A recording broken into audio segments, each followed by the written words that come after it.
Each and every day when we come to work, we have the greatest of honors and responsibilities, and that is to live our mission and values. And I know from traveling out in the stores that many of you have stories about what you do when you put on your green apron. So I'd like to throw that out to the group here today. Who would like to share first? Before I put on my apron, I just take a deep breath and mentally prepare myself to know that I'm not just serving a cup of coffee, but I'm making connection to our customers. For me, putting on a green apron, it's more than just going to work. It's being a part of the community. For me, putting on my apron before my shift every day, I like to think about my team and what I'm about to do, like keep everyone together and in the same mentality. Here's another question for you. Some customers, it's really easy for us to inspire and nurture them.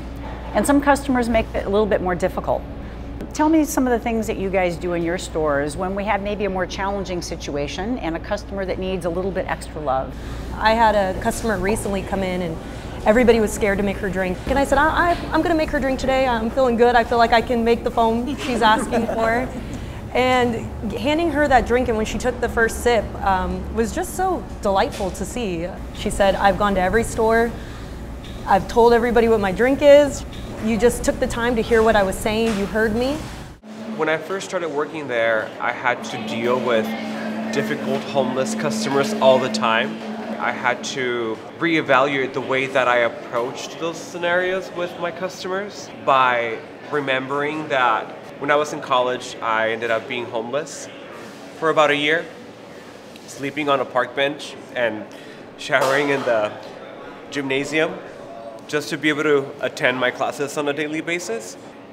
I remember one day I had a homeless customer in our store who was just hanging out, for a little bit too long, and he had not, made a purchase or anything, and I was on my lunch break, and I brought my food and sat right next to him, when nobody wanted to, because he had a smell and he looked a certain way. And the way that I approached the situation is by always treating my customers, especially my homeless customers, the way that I wanted to be treated when I was homeless. It was my second day. I was going to do my regular walkthrough, lobby slide as we call it. And so I went to go check the restrooms to make sure they were stocked. And to my surprise, I found someone in the restroom shooting up. Immediately, I shut down, I froze, and I removed myself. And then me sitting outside the door, I was like, you're in charge, this is your floor. You have to take charge of the situation. So I immediately opened the restroom and I said, sir, you have to get out my restroom right now. You have to leave my store. In that moment, I was so in shock. I had to collect myself. My second thought was, I'm happy it was me and not one of my partners or a little kid going into the restroom. And so in that moment, I was asking myself, what can I do differently if I ever face this situation again? I learned that at the moment, we're all people, we're all human. Of course, this particular thing that they're doing, misusing our restrooms, yes, that's a bad thing, but it doesn't make them a bad person.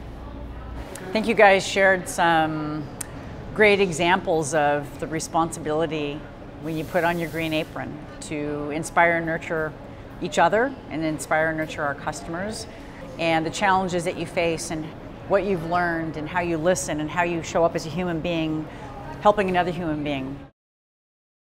These partners echo what I hear everywhere I go, that you as partners are committed to making Starbucks a true place of belonging, ultimately a place where every person that walks through our front door feels seen, feels respected, and feels uplifted.